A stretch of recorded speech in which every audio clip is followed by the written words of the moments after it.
Marshall Mathers had survived alienation, aggression, and poverty to rise through the ranks of Detroit's hip-hop underground. His relationship with influential producer Dr. Dre had turned him into an international celebrity with the release of his major label debut, the Slim Shady LP. In 2002, Eminem starred in a major Hollywood feature based on his life called 8 Mile, and even won an Oscar for Best Song. It was amazing that Eminem, with all the controversy and all the hostility around him, and the guy wins an Academy Award is, astonishing. He went on to release 3 more albums, each more popular than the last. The Marshall Mathers LP, and then the Eminem Show, and then the 4th record, Encore. The 3 of those records would all go on to do incredible numbers. Over 60 million records sold. So that first record, the Slim Shady LP, really just set the stage. But as his career steamed forward, his personal life seemed stuck in repeat. Him and Kim have this sort of weird love-hate relationship thing. It's like a strange marriage addiction for them. So when they got married the second time, they were only married for 82 days before they divorced again. It's kind of been endearing how they just kept this fight going on for so long and felt like, well, he's a real guy. He's actually trying to make this relationship work with the mother of his child, despite the fact that it's completely destructive for both of them. Eminem's relationship with his mother remained unstable, but Marshall tried to do the right thing. Over time, he tried to reconcile with her. When she got cancer, he helped pay for some of her care. I don't think he ever cut her off completely. And in interviews, he would go back and forth, saying, she's horrible, I hate her, to she's my mother, I love her, what can I do? One family member has always been a steady source of happiness, his daughter, Haley Jade. Haley Jade can do no wrong, and she's just the apple of his eye. He's a very conscious father and takes parenthood very seriously. He shares joint custody with Kim, but he really puts her on a pedestal. He wants to do right by her. She's just one pure and good thing in his life, and he wants to do better by her than his mom did for him. The other unbreakable bond in Eminem's life was his 20-year friendship with Deshaun Holton, aka Proof.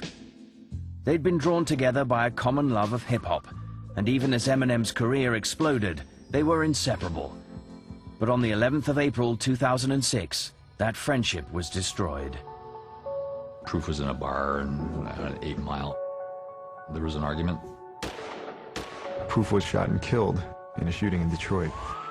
It was a ridiculous argument in an after-hours bar in a bad part of town that had a history of violence, but it was just like over a pool game, and he got shot and killed. It was totally tragic. It was nonsensical.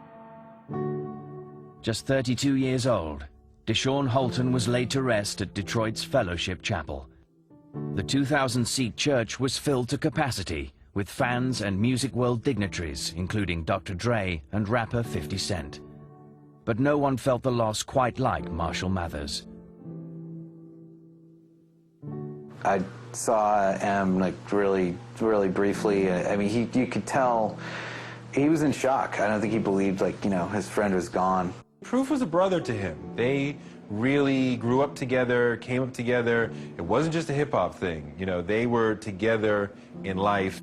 In a life filled with a lot of tragedy and no stability and economic woes and educational woes and everything else, the death of Proof was probably one of the most hurtful things he's experienced in his life. And it's taking him a while to recover from that. It really affected Marshall tremendously. He basically disappeared for a year. He didn't really leave his house. Eminem remained in virtual seclusion for more than a year. It was a period of profound reflection that yielded his 2008 memoir, The Way I Am, a retrospective of the now 36-year-old's career and life. Another year would pass before Eminem released a new single. Crack a Bottle appeared early in 2009, and the response was immediate.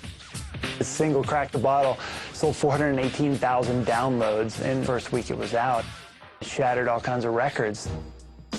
What Eminem will go on to do remains unclear, but the rapper who battled his way into the Detroit hip-hop underground fought poverty and family strife to emerge as a best-selling rap artist, has already made a lasting impression. Eminem is a phenomenon. I think he's one of the greatest artists of my time, hands down on a lot of levels. Real cool brother. I gotta give it up to y'all. Because he incites me. I'll sit there and listen to his verse and go, shoot, I gotta write. Here you have this white kid who comes from struggling working class people. His artistry is a reflection of that real, true experience. He's not pretending to be something that he's not. And he was able to creatively put his truth on wax. He's an age where maybe a lot of the issues that drove him initially and all that anger, he's probably come to terms with that. He's a smart guy and he's a really talented guy, and he's been missed. In a way, he just took on, in a grand scheme, epic, international battle, every person who ever said anything mean about him. They just became the guy standing next to him in that Detroit club. The harder you hit me, the harder I'm gonna hit back. That is the battle culture.